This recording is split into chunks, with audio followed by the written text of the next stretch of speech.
and welcome to Just Off Markham here. I am your host, Jason Pattison, and I want to welcome everybody to a new platform that we are getting after here. And just around the corner, football season is just underway. First game starting 0 week next week, next Saturday. The Razorbacks are 19 days away from kickoff against the Cincinnati Bearcats, and it's to be a top 10 matchup of week one in college football. And so the basketball team, they just wrapped up their European tour with their last game today with a victory 79-53. I know Coach Musselman is a little I wouldn't say a little, I think he's worried a little bit. He said he doesn't ever want to see a team do this. They did have 30 turnovers in the game, and there was an incredible rim-shaking dunk by Trevor Brazile, and he led the Razorbacks to 28 points, and he was 13 of 15 from the foul line, and he was 28 of 30 on this Italy trip, shooting 93% from the field. So I think there was a lot of bright spots that kind of were able to flex their muscles a little bit. You're able to see a lot of the basketball team and see some of their high-powered prowess on the court. I know that with some of these teams over in Italy, it was a little shaky, a little touch and go with some of the talent that they were bringing, especially in that first game. But I think that the Razorbacks did get a quite a great look as far as tape. I know Coach Musselman got a lot of great tape from all of these scrimmages, and so they can really take this back to the drawing board a little bit, see what worked well, what didn't work well, and we'll go over a little bit more of that here in a little bit. So let's go ahead and jump into your Razorback football report. And if you all follow me right now, we don't have any sponsorship, and there are opportunities out there. You can get a hold of me at my Facebook page, or you can also email me at pattison@uark.edu. So, with your Monday evening edition of the Razorback Football Report, there was a scrimmage on Saturday. Coach Pittman, he really liked what he saw from the wide receiver position group. I know that was a one of two position groups that a lot of people had question marks about. One was the defensive line. We'll go into that here in a few minutes. And the other was the wide receiver group. The wide receiver group, I think, cured a lot of solved a lot of questions for the coaching staff. And what we've been able to see on Facebook from different sources, I think that you're going to see a lot different wide receiving core in that there's a lot more speed. There are guys in that room that are able to make cleaner cuts. They're able to really pay attention to the details.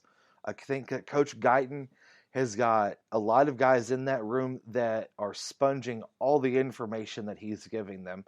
They're getting a lot of leadership from Jaden Hazelwood. Talked to Coach Pittman at SEC Media Days when we were able to get in a quick brief one-on-one with him and with the rest of the Arkansas Razorback conglomerate of reporters that were in there. I think there may have been 6 or 7 of us. And I'd asked him the question, have there been any transfers that have kind of stood out to you that have started to take a step into that leadership role? And he touched a little bit on the press conference on that too, that Jaden Hazelwood was kind of feeling his way into the system when he first got here in spring. And, well, May time frame. He had to finish out the semester in Oklahoma. But he's starting to take that leadership role and saying, okay, this is my room. I know Warren Thompson and I know Keytron Jackson have been here before, but I'm going to be the guy that's going to take that step up and take that leadership role into this room. And he has, and that's one of the things that Coach Pittman has voiced. He also said that he's even talked to the entire team. Some of the experience that Jaden Hazelwood brings to that room too is something that some of these guys haven't seen. They've been in some big ball games, but he hasn't been. Some of these guys haven't been on a high profile team where it's been two guys lining up against each other. So he brings that experience, and I think that you really are able to see the maturity that he's bringing to that table, and is also stepping up. And you're looking at those guys. I know that Coach Pittman talked a little bit about how the linebackers are, Bumper Pool and Drew Sanders are starting to feed off, or they're starting to show the younger guys, hey, this is what you need to do because we're able to do this. And I think that that's also happening in that wide receiver room.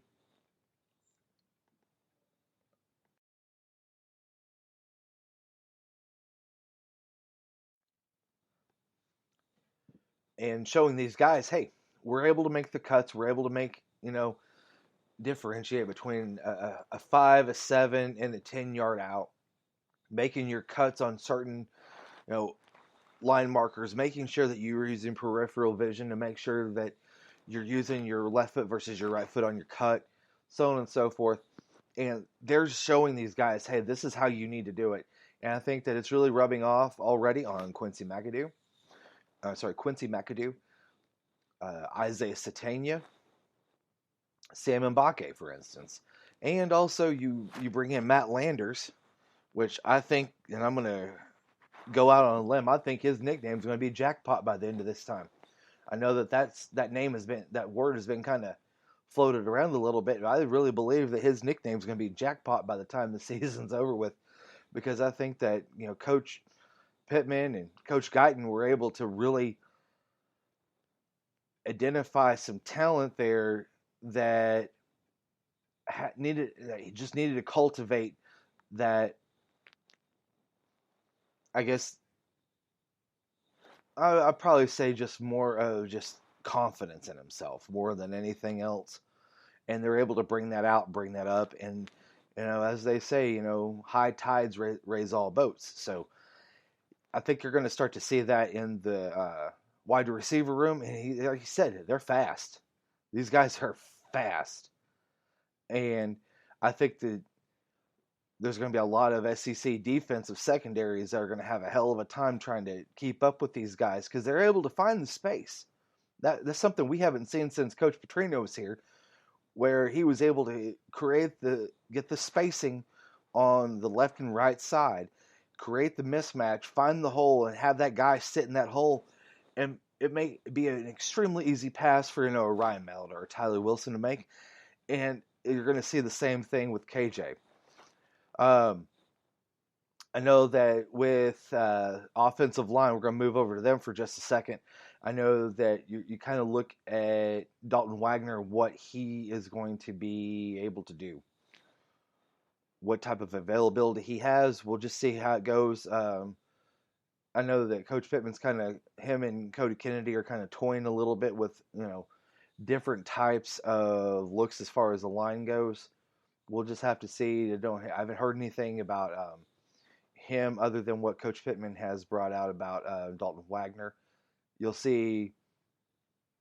I did read a thing where Marion Harris came in at 385 and Devin Emmanuel came in at 405, and both of those guys are down now to 335, which that's crazy to believe, but you shed some weight off of those guys, and they're able to move a lot easier, a lot quicker. And then you got Tykees Crawford, which is going to be the sixth guy in that 10-guy rotation. So you're going to see a lot more production from those second-line guys rotating in and out on different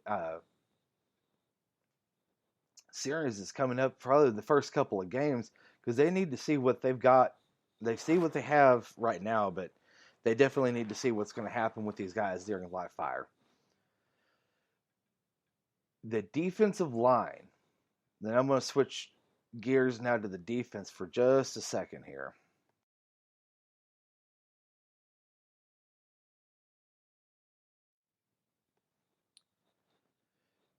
You look at Nico Davier for a minute. That was a guy that you didn't hear about for the first 3 or 4 days of camp, and then all of a sudden you can't hear enough about him. Coach Pittman already said the dude's going to play. The kid is not going to redshirt. He is the real deal Holyfield. And I think that we get a chance to see him flash. You get those run stoppers. I know Campbell, he's hurt. Not to what extent. Coach Pittman didn't really go into much of that. And then you get Terry Hampton, for instance, transfer from Arkansas State. Man, oh man. Dude is a run stuffer. That's what you need. I mean, I know that John Ridgway did a great job, and he was able to really kind of mix it up a little bit, with taking on those 2 guys and stuff, and really giving, Grant and Bumper and Hayden runs lanes to run through. But I think you need a real big old plug guy, and I think that's what Terry Hampton's going to be.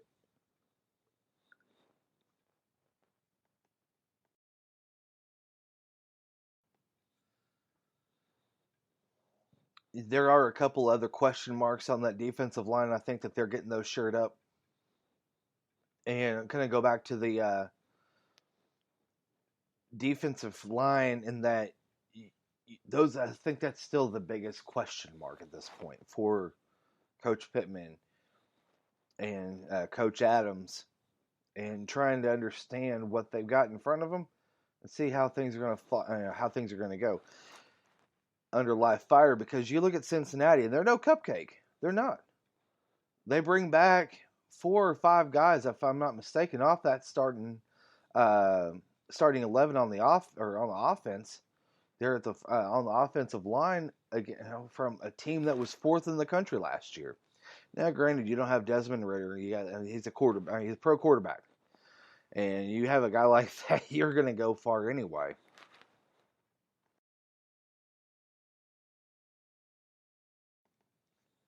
But you look and see how that defensive line is going to do. You're going to have to look at the rotation.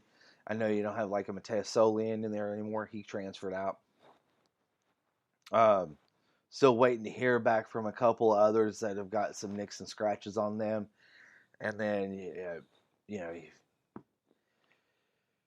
have to really look at the depth of the defensive line. I think they've got some good size guys. They just need to figure out who's got the technique to be able to play and execute during, live bullets. So I think that also the second level, I know that you're going to see three defensive linemen, 2 linebackers, and then 6 defensive backs. That's what Coach Odom's going to run. I know that we talked to Bumper a little bit also at CC Media Days, and he couldn't stress enough that they're going to be multiple fronts. We're going to see 3-4s. We may even see a 4-3 mixed in there. You may see